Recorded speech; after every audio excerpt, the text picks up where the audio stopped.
ဝမ်းကွဲအမရဲ့မင်္ဂလာဆောင်မှာတို့သမီးကျဲတဲ့ထီစာအိတ်ကိုကောက်ရပြီးဖွင့်ကြည့်လိုက်တော့တိန်းတစ်ထောင်ပေါက်တဲ့ထီလက်မှတ်ဖြစ်နေတယ်။ဝမ်းသာအားရနဲ့အမေကိုအဖေယောဂကုလို့ရပြီးအခုပဲမျိုးကြီးသွားပြီးခွဲစိတ်ကြမယ်လို့ပြောပေမဲ့အမေကမျက်နှာသေးနဲ့ထီလက်မှတ်ကိုလူယူပြီးဝမ်းကွဲအမစီပြန်ပေးခဲ့တယ်။ငါနဲ့အဖေကရိုးသားဖြောက်မှတ်တဲ့လူတွေစင်းရဲရင်စင်းရဲမယ်တိတ်ခါတော့မစင်းရဲဘူး။သူများပစ္စည်းကိုမတရားမလိုချင်ဘူးတဲ့နောက်တော့အဖေဆုံးသွားခဲ့တယ်။လမ်းပြောင်းနေတဲ့အယူတယောက်ကိုအိမ်ပြန်ပို့ပေးရင်ကားတိုက်ခံရပြီးမတန်မစွမ်းဖြစ်သွားခဲ့တာ။တချိန်ကအဖေလူကောင်းပါဆိုပြီးချီးမွမ်းခဲ့တဲ့ဆွေမျိုးတွေကကြက်ဥတွေပဲလာပေးကြပြီးပတ်စံချေးဖို့ကြတော့တယောက်မှပါဆက်မဟရဲကြဘူးအမေနောက်ဆုံးကျမအပေါ်ဒေါသပုံချတော့တာပဲကျမရဲ့တက္ကသိုလ်ဝင်ခွင့်စာရွက်ကိုစုပ်ဖြဲပစ်တယ်ခမင်းနဲ့ဆေးခတ်ပြီးအယူနဲ့ပေးစားဖို့လုပ်တယ်တောင်းရန်ခတွေကိုယူခြင်းလို့လေအမေကနင်စာတက်လဲဘာလို့မှလဲအိမ်နီးနားချင်းနဲ့ယူလိုက်တော့အမေနားမှာနေရတာပေါ့အမေကိုအပြစ်မတင်ပါနဲ့အပြစ်တင်ခြင်းဒီလူအဖွဲ့အစည်းကိုပဲတင်လိုက်ပတ်စံမရှိရင်ဘာမှလုပ်လို့မရဘူးအမေလည်းမတက်တာလို့ပါကျမမခံစားနိုင်တော့လို့ခုံချအဆုံးစီရင်ခဲ့တယ်ပြန်နိုးလာတော့ထီပေါက်တဲ့နေ့ကိုပြန်ရောက်နေပြီးတကယ်ပဲဝမ်းကွဲအမချင်းချင်းရဲ့မင်္ဂလာဆောင်ကရတဲ့စာအိတ်ထဲကပေါက်တာတေးကြတယ်ထီဆိုင်ပိုင်ရှင်ကတော့ချင်းချင်းရဲ့ယောက်ျားတစ်ယောက်ပဲလာဝယ်တာလို့ပြောထားတာ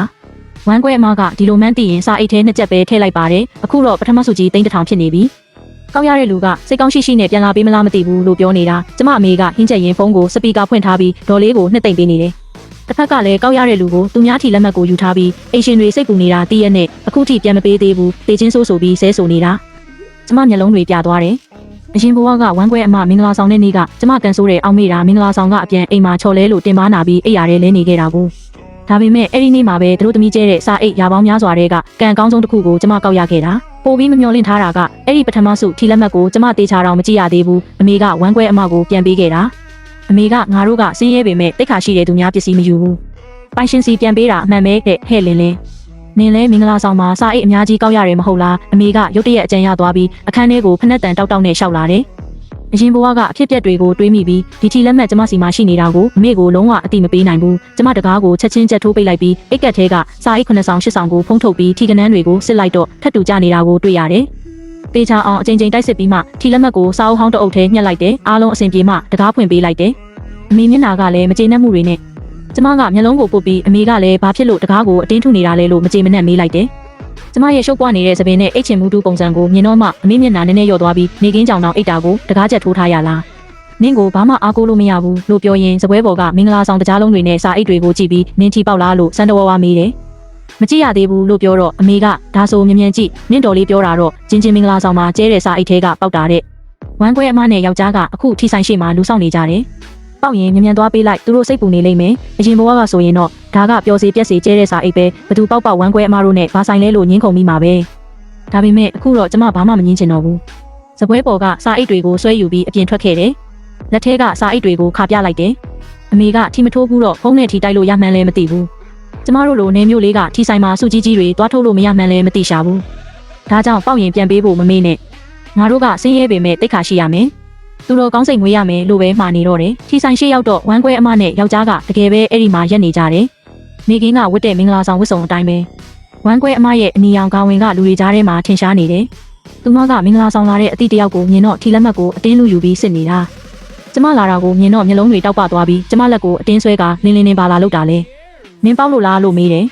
လက်သေးတွေနဲ့ဆွဲထားလို့ကျမလက်တောင်နာသွားတယ်ကျမလက်ကိုအသားလေးယုံထွက်ပြီးရိုးရိုးသားသားပုံစံနဲ့ဟုတ်တယ်ကျမပေါက်လို့လာတိုက်တာလို့ပြောလိုက်တယ်ကျမလက်ထဲမှာပထမဆုအပြင်တသိန်းပေါက်တဲ့တတမဆုထီလက်မှတ်တစ်ခုလည်းရှိနေတာကိုဝမ်းကွဲအမကမျက်လုံးတွေအယောင်တောက်ပြီးကျမလက်ထဲကစာအိတ်တွေကိုလူယူစစ်ဆေးလိုက်တယ်။ဒါပေမဲ့တသိန်းတန်ပဲတွေးတော့မျက်နှာကချက်ချင်းပြတ်သွားပြီးနင်ပြောတဲ့ဆုကဒါလားလို့စိတ်တူတူနဲ့မေးတယ်။ဟုတ်တယ်လေတသိန်းတောင်ရတာလို့ပြောပြီးကျမကထီလက်မှတ်ကိုယူမပေါက်တဲ့စာအိတ်တွေကိုလွှင့်ပစ်လိုက်ရင်ဘာမှမသိတဲ့ပုံစံနဲ့အမတို့ကရောဒီမှာဘာလုပ်နေတာလဲလို့မေးလိုက်တယ်။ဝမ်းကွဲအမကစိတ်ပြက်လက်ပြက်နဲ့တခြားလူတွေကိုစစ်ဖို့ထွက်သွားတယ်။ကျမလက်ထဲကပတ်စံကိုစုပ်ကင်ထားရင်ပထမအဆင့်ကိုတော့ကြော်ဖြတ်နိုင်ခဲ့ပြီးဝမ်းကွဲအမကလောလောဆယ်ကျမကိုတန်တရားဝင်မှာမဟုတ်ဘူး။အိမ်ပြန်လမ်းမှာရုတ်တရက်တယောက်ကပခုံးကိုလာပုတ်လို့ကျမလမ်းဖြတ်သွားတယ်။လှည့်ကြည့်လိုက်တော့လင်းလင်းအဖေနဲ့အတွက်ဘာဝယ်လာလဲကြည့်ကြည့်ဆိုပြီးအဖေရဲ့ဂယုဏအပြည့်နဲ့ပြုံးနေတဲ့မျက်နှာကိုတွေ့ရတယ်။အဖေကြည့်နေတဲ့နေရာကိုကြည့်လိုက်တော့ပန်းရောင်ခရီးဆောင်တက်တာအစ်စ်လေးတစ်လုံးတတူသားနဲ့ဆိုတော့ဈေးမနေမှန်းသိတာတယ်။အဖေကဝမ်းမိုက်ထဲမှာအကျိတ်ရှိနေတာသိရတာတစ်လားလောက်ရှိပြီ။ခွဲစိတ်ဖို့ပတ်စံကတဝက်တောင်မပြည့်သေးဘူး။အဖေရဲ့ပြုံးနေတဲ့မျက်လုံးတွေကိုကြည့်ပြီးကျမမျက်ရည်တွေဝဲလာမိတယ်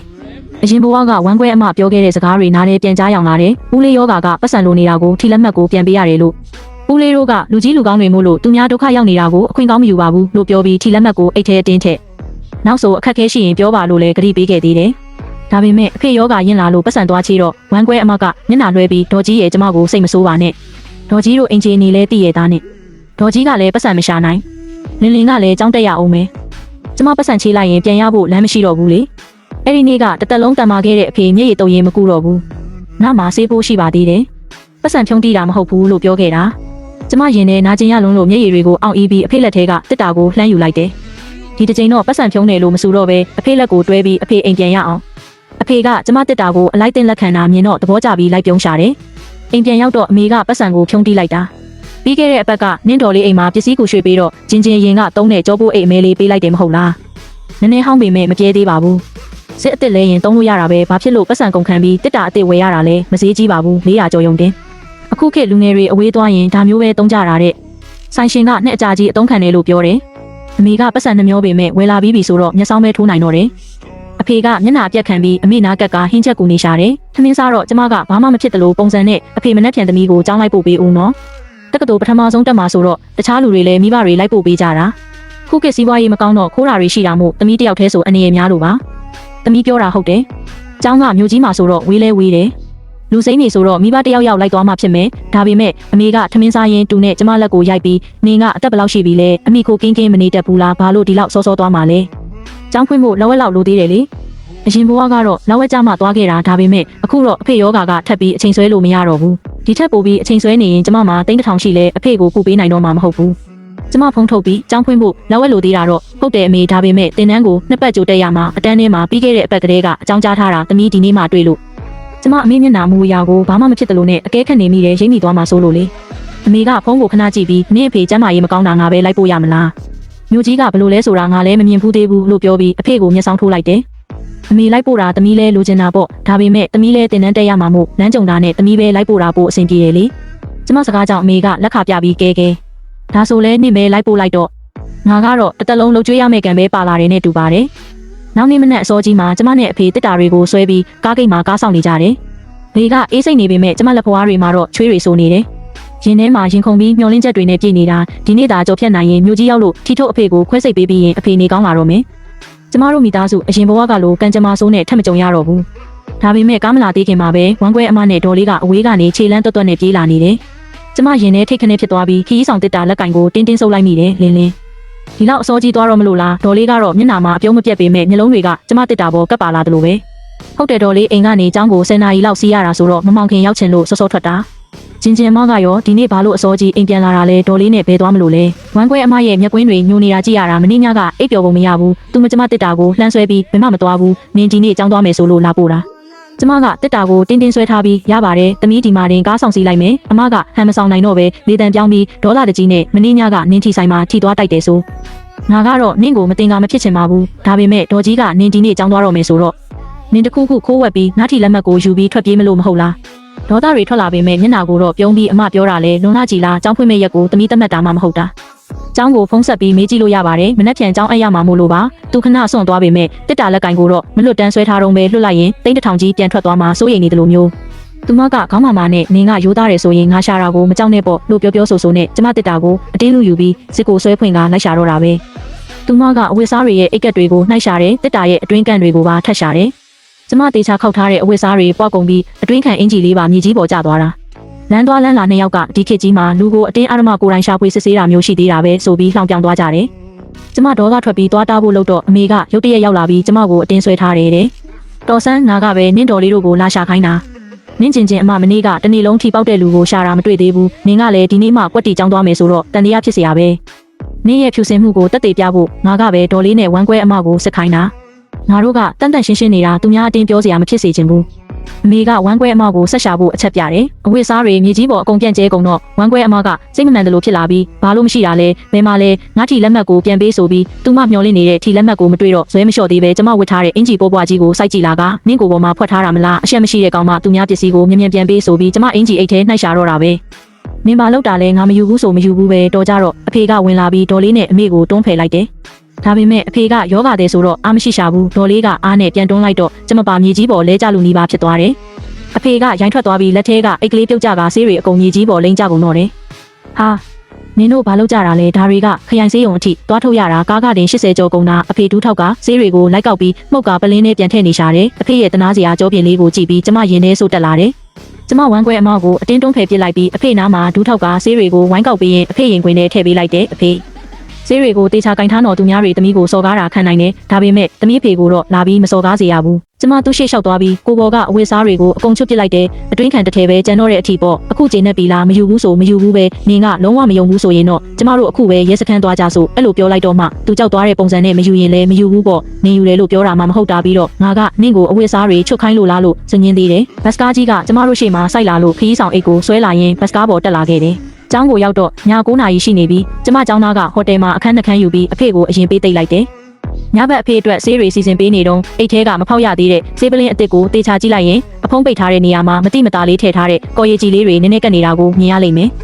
ဆေးဘူးဖုံးကိုခွာပြီးအထဲကဆေးညွှန်းစာရွက်ထဲမှာဝတ်ထားတဲ့ထီလက်မှတ်ကိုထုတ်ပြီးအင်ဂျီအိတ်ထဲထည့်လိုက်တယ်ကျမတို့ရွှေကြံမြို့နယ်နဲ့မတူပဲပြည်နယ်မြို့တော်ကတော့လူတွေစီကားပြီးလမ်းမပေါ်မှာရောင်စုံမီးဆိုင်တွေလင်းထိန်နေလို့စီကားတိုက်မြိုက်တဲ့မြင်ကွင်းကလူကိုစိတ်အေးချမ်းစေတဲ့ကျမဖြူခွေးနေတဲ့ကတင်ပေါ်လှည့်ပြီးမျက်နှာချက်ကိုမောကြည့်နေမိတယ်ဒါတွေအားလုံးကအိမ်မက်တစ်ခုလိုပဲလို့ခံစားရတယ်ဒါပေမဲ့ဒီနေ့မှာတော့ကျမဒီအိမ်မက်ဆိုးကိုအဆုံးသတ်နိုင်ခဲ့ပြီးနောက်ကျမတို့ဘဝဟောင်းကအမားတွေကိုဘယ်တော့မှထပ်မမားစေရတော့ဘူးကျမအတွက်တစ်ခုတည်းသောခေါင်းခဲစရာကအဖေကိုဆေးကူဖို့ဘယ်လိုဖြောင်းချရမလဲဆိုတာပဲမနက်စောစောကျမဟိုတယ်ကထွက်ပြီးထီကျိုးဆောင်စင်တာကိုတန်းသွားကစုငွေထုတ်လိုက်တဲ့စုကြီးက10တန်းအခွန်2တန်းနှုတ်လိုက်တော့10တန်းကျန်တယ်ရှစ်တန်းရှိတဲ့ဘန်ကတ်ကိုလက်ထဲစုပ်ကင်ထားရင်အရင်ဘဝကစုပ်ပြတ်တက်ခဲ့တဲ့ကံကြမ္မာကိုခြေမုံပစ်လိုက်နိုင်တယ်လို့ခံစားရပြီးဝမ်းသာလုံးလို့မျက်ရည်တောင်ကျမိတယ်လူကပတ်စံရှိလာရင်လင်ရတာလဲရှာအယိုးမရှိတယ်လို့လွယ်ကူသွားတာပဲဒီနေ့အိမ်ပြန်ဖို့လုပ်နေတဲ့အဖေကိုကျမကဆေးရုံကိုလှည့်စားပြီးခေါ်လာခဲ့တယ်ရိုက်ပြီးနောက်မှာဆရာဝန်ကဓာတ်မှန်ဖလင်ကိုခဏကြည့်ပြီးမျက်မှောင်နှင်းငယ်ကျုပ်ကဒီအလုံးကတော်တော်ကြီးတယ်ကြောက်ကက်တစ်ခုလုံးရဲ့3ပုံ1ပုံနီးပါးရှိနေပြီးကင်ဆာမဟုတ်ဘူးလို့ပြောလို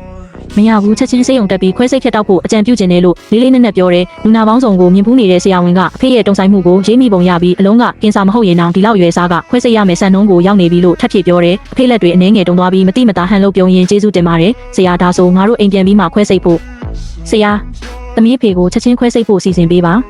ဒါဆိုရင်အရင်ဆုံးဆေးရုံတက်တာလှုပ်လိုက်ပါမနှက်ပြန်ခွဲစိတ်မဲ့အချိန်ကိုတော့အကြောင်းကြားပေးပါမယ်လူနာဆောင်စင်းကြံလမ်းမှာအဖေကလင်း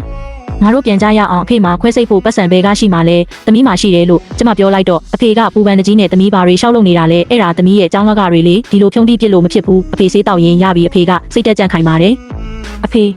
ရန်ချမ်းကိုမှတ်မိသေးလားအခုသူတို့အိမ်ကအရန်ချမ်းသာသွားပြီးသူကတလကိုမုံကိုတောင်းနေချီရတာဆိုတော့ကျမကို3000ချေးပေးတယ်လို့ပြောလိုက်တယ်အဖေကဖြစ်တမျှကြောင်အန်းသွားပြီးတကယ်လားသမီးအဖေနေကောင်းလာရင်ပတ်စံသွားရှာမယ်ပတ်စံတွေအများကြီးရှာပြီးချမ်းကိုပြန်ဆက်မယ်သူ့ရဲ့အသက်ကယ်ကျေးဇူးကိုပြန်ဆက်ရမယ်တဲ့အဖေရဲ့ခွဲစိတ်မှုကတကယ်ပဲအောင်မြင်ခဲ့တယ်အလုံးကိုအောင်မြင်စွာဖယ်ရှားနိုင်ခဲ့ရုံတင်မကအဖေရဲ့ကြောက်ကက်ကိုပါကာကွယ်ပေးနိုင်ခဲ့တယ်ပတ်စံရှိတာကစေးရဲတာလိုပဲဖုံးကွယ်ထားလို့မရဘူးဆိုတာဒါကြောင့်တုံဆိုင်မနေတော့ပဲအင်ချန်မြေအကျိုးဆောင်ကိုတိုက်ရိုက်ဆက်သွဲပြီးတိုက်ခန်းတစ်ခန်းဝယ်လိုက်တယ်ဒါကအဖေရဲ့နောက်ဆက်တွဲပြန်လည်ပြသတာနဲ့ကုသမှုတွေအတွက်ပေါ့9သိန်းလောက်ကိုချမ်းစီလွှဲပေးလိုက်တယ်သူ့အိမ်ကတကယ်ပဲစီးတီးရောင်းတာဟုတ်ပါတယ်ဒါပေမဲ့ချမ်းသာမလာတဲ့အပြင်အများကြီးရှုံးခဲ့လို့သူ့မိဘတွေကလုပ်ငန်းကိုဆွန့်လွတ်ပြီးဇာတိကိုပြန်ဖို့တောင်စိတ်ကူးနေကြတာဒီနေ့အဖေကိုဆေးရုံကဆင်းဖို့တွားကြိုရမယ်နေမှုခေါ်ဆောင်ပေးတဲ့အမတ်လူကိုအဖေပစ္စည်းတွေကိုတင်ဆေးပြီးကျမကိုစောင့်နေဖို့ပြောထားလိုက်တဲ့လူနာဆောင်တကားကိုတွန်းဖွင့်လိုက်တဲ့အချိန်မှာတော့အခန်းထဲမှာအမေနဲ့ဒေါ်လေးကအဖေကုတင်ရှိမှမတက်ရက်နေကြတယ်အဖေကကတင်ပေါ်မှာလှဲနေပြီးဒေါ်လေးနဲ့အမေကသူ့ကိုဘာတွေပြောလိုက်လဲမသိဘူးဒီရက်ပိုင်းသွေးအားကောင်းလာတဲ့မျက်နှာကအခုတော့ဖြူဖြော့နေတယ်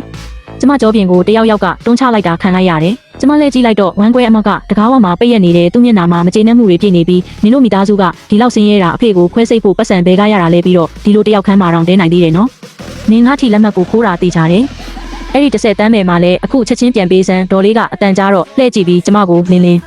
မိမိဘတွေကဒီလောက်ရိုးသားတာနင့်လိုစိတ်ပုတ်တဲ့သမီးမျိုးဘလို့မွေးလာတာလဲနင်းကြိုတင်စီစဉ်ထားပြီးသားမလားအဖေကိုမြို့တော်ကိုခေါ်လာပြီးငါတို့အိမ်ကပတ်စံကိုခိုးယူပြီးတိတ်လေးစီးစိမ်ခံနေတာလေ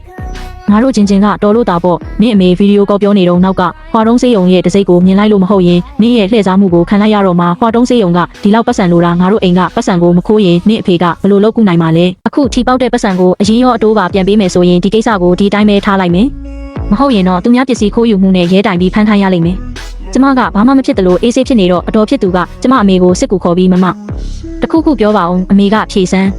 နင့်အဖေခွဲစိတ်တာဒီလောက်ကိစ္စကြီးတာကိုဘာလို့ငါ့ကိုမပြောတာလဲပြီးတော့ချင်းရဲ့ထီပေါက်တဲ့3000ကိုနင်ကိုတာဟုတ်မဟုတ်ပြောစမ်းလို့ပြောရင်းနဲ့ငိုချင်းချတော့တယ်ငါပါအကုသိုလ်တွေလုပ်ခဲ့မိလို့ဒီလောက်လောဘကြီးတဲ့သမီးကိုတုံတင်မိပါလိမ့်ရွာကလူတွေတိသွားရင်ငါ့ကိုဘလို့မြင်ကြမလဲအရင်ကဆိုရင်အမေရဲ့ဒီလိုပုံစံကိုမြင်ရင်အလျှော့ပေးမိမှာပဲဒါပေမဲ့အခုတော့ကျမမတိမတာခေါင်းလွဲပြီးနေလိုက်တယ်အမေကအဲ့ဒါကိုမြင်တော့ပိုပြီးဒေါသထွက်သွားတယ်ကျမကတော့သူတို့ကိုဆက်ပြီးအေးမလုပ်တော့ပဲအဖေကိုတွဲလိုက်တယ်အဖေသွားကြစို့ကျမကအဖေကိုတွဲပြီးသွားဖို့လုပ်တော့အမေကအဖေကိုတားပြီးကိုချီတစ်ခုခုပြောဦးလေ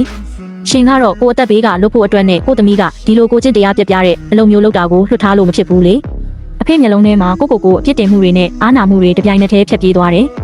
ခုချိန်မှာဒီလိုအားနေနေတဲ့လူနာတယောက်ဟာစွန့်ပစ်ခံကလေးတယောက်လိုတိတ်တဆိတ်ရက်နေရှာတယ်